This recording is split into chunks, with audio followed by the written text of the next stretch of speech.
'no? Eh, ano po ba talaga ang nangyari diyan mga boss chief amo, sir? Kasi nakita ko si Manang Aimee, eto, eto na. Hmm. Eto si Manang Aimee may mga vlogger doon sa labas eh, 'no? Sabi nung iba, "Bakit, gano'n? Yung mga vlogger na nasa labas at sumusuporta kila Duterte, eh, puro mga yagit daw ho." Hindi na ako sumagot, ayokong magkasala baka sabihin, "Grabe naman ito, ano naman, ang harsh naman nitong si Mark Ramos." Oh, panoorin niyo po mga kababayan. Tanong yan, Sen.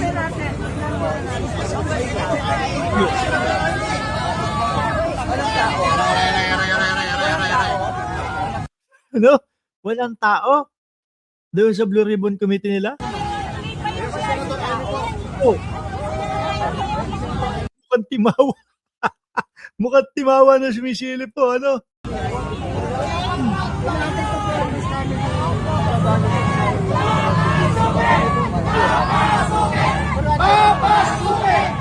Ano daw, baba, sungit. Baba, sungit. Yun ba yung sinisigaw ng taong bayan?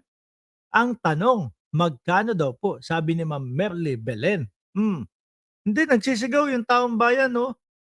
Yung mga Duterte pala, sabi taong bayan, eh, ilang piraso lang, tapos mga ano, mga DDS lang yan. Oh, pakinggan ho natin ha mga bossing, kasi parang pagkakarinig ko, baba, sungit.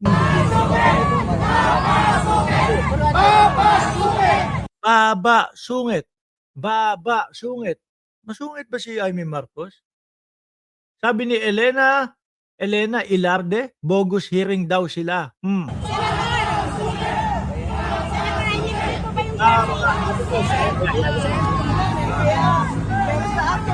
Magpa-interview ka, makakarinig na naman kami ng mga kasinungalingan galing sa iyo.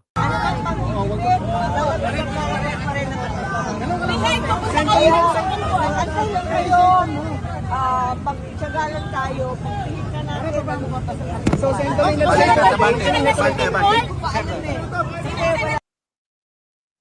Gagi itong si Tina B, oh. Ikalang mo, ang baba mo, I mean. Grabe ka, lakas mo, oh.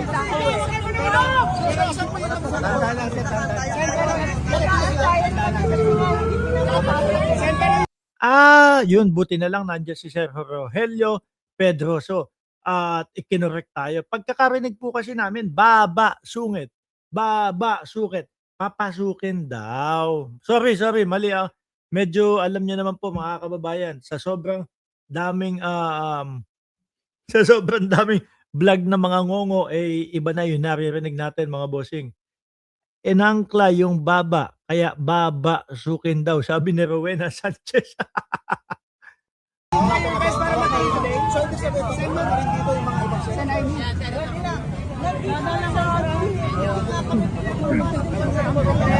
Sen, you're trying your best para matuloy po today. You're trying your best. Nakahanap kami ng mapayapang pamamaraan na ituloy ang pagdinig ng iba't ibang testigo hinggil Sandali, mga bossing. Siyempre, Blue Ribbon Committee. Saan po ba dinadaos yung Blue Ribbon Committee, mga kababayan? 'Di ba sa loob ng Senado? 'Di ho ba mga bossing chipamo, sir? Yun po yung normal, yun po yung ano. Ngayon, doon sa kampo ni Alan Peter Cayetano, sa kampo nitong sila Rodante Marcoleta at ni Baba Suke, ni ano, Amy Marcos. Kung alam nyo at kung talagang ipinaglalaban nyo na kayo pa din talaga yung nasa posisyon, no?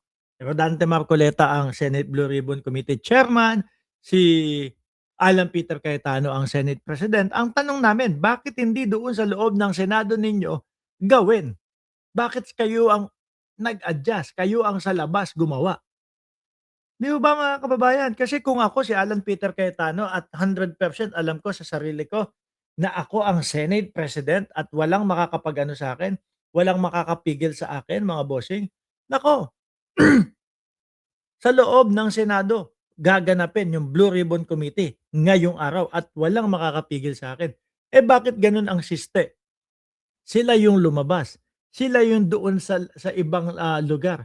Tapos yung kampo ni Erwin Tulfo, kapag ka nagpapa-Blue Ribbon Committee ho, mga kababayan, Sila yung may mga stenographer, sila yung may mga nagpapanumpa, sila yung mga, ano pa yun, yung mga may OSAA, sila yung mga, may staff ng Senado. Ba't etong mga ito wala? So, sa madaling salita po mga kababayan, alam nila na hindi sila uubra. Sabi ni Ma'am Merly Belen, 'no, tanggap na nila natalo sila, kaya sa labas na sila. So, ang mangyayari ho dito parang nagmi-meeting lang po sila, 'di po ba? Sabi ni Ma'am Neng Gigi, takot maaresto at makulong, bawal na sila magpe-fake hearing, correct. Dahil po talagang ano sabi nung isa namang tulpo na si Erwin Tulfo, "Subukan niyong magpa-hearing, ipapaaresto namin kayo, ipapaaresto ko kayo." Madiin ho yun. Palagay niyo, tingin niyo, yun ang kinatakutan ni Rodante Marcoleta, mga kababayan? Kasi kung talagang paniwala siya at sila ay naniniwala na wala silang ilegal na ginagawa, diyan maghi-hearing yan sa loob ng Senado. Pero kung tingin nila dehado at talagang makakasuhan at maaaresto at poposasan sila, hindi yan gaganap diyan sa loob. Which is eto nga po ang nangyayari mga kababayan, sa ibang venue, sa ibang lugar po mga boss chief amuser. Yung tinatawag nilang Blue Ribbon Committee hearing-hearingan ho, oh. Sa flood control. Kahit pa paano pinigyan natin sa mapayapa at maayos na pamamaraan. Huwag yung ganito, huwag yung sensitive. Eh, yung mga DDS lang naman yung nandiyan, eh. 'Di ho ba? Kanina pa ako nakatutok doon sa mga ibang mga vlogger na mga DDS. Yung iba nagpaparinig na. Sabi doon sa mga viewers nila, "Gutom na ako, wala pa akong pangkain." Nag-aantay ng palipad galing doon sa mga OFW. Sabi nung isa, "Gutom na ako." "Uy, gutom na daw yung vlogger ninyo. Magpalipad na daw kayo." Yung mga vlogger lang ho nila, mga kababayan, yung nandiyaan sa venue na 'yan, 'no? Kaya kung magkagulo-gulo man, eh, mga DDS lang din ho 'yan. Walang isisisi. Kami, eh, yan kaya kagaya ko, oh, Mark Ramos, lagi lang naman ako sa bahay nagba-vlog ho, 'di ba? Oh, sila sila sino pa ba? Yung ibang mga si Boss Mike Cervera, sa bahay nagba-vlog. Si Mima Ali sa bahay. Yan, yung diyaan kaya magulo yan kasi mga DDS.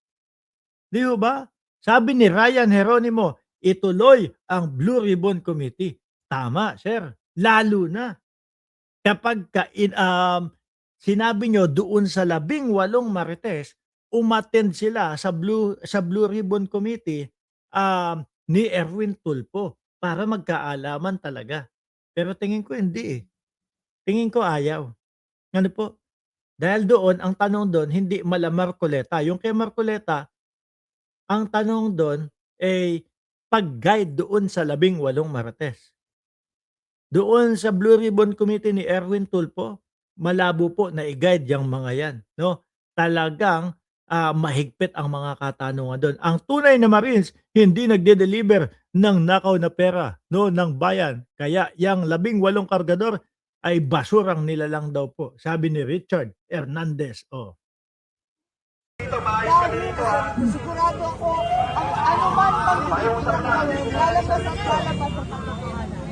Senador, may tanong sa luwas. Sabay mo kayo?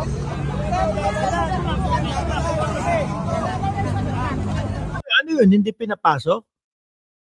Wala wala na, ano 'yun, uuwi na, si Amy Marcos. Akala ko ba papasukin. Eh, bakit parang uuwi na 'yun, 'di ba? Parang hindi na wala na. Sabi ni Jose Granada, squatter ang Committee de Bobo ni Cayetano. Oh, ayan wala na. Yung sinasabi nila na makapal, malakas, at imposibleng mabuwag, paumpisa na po ito mga kababayan, 'no? Yung mga Judas na mas masahol pa sa Judas, eh, nagsisilabasan na po mga boss chief amo sir.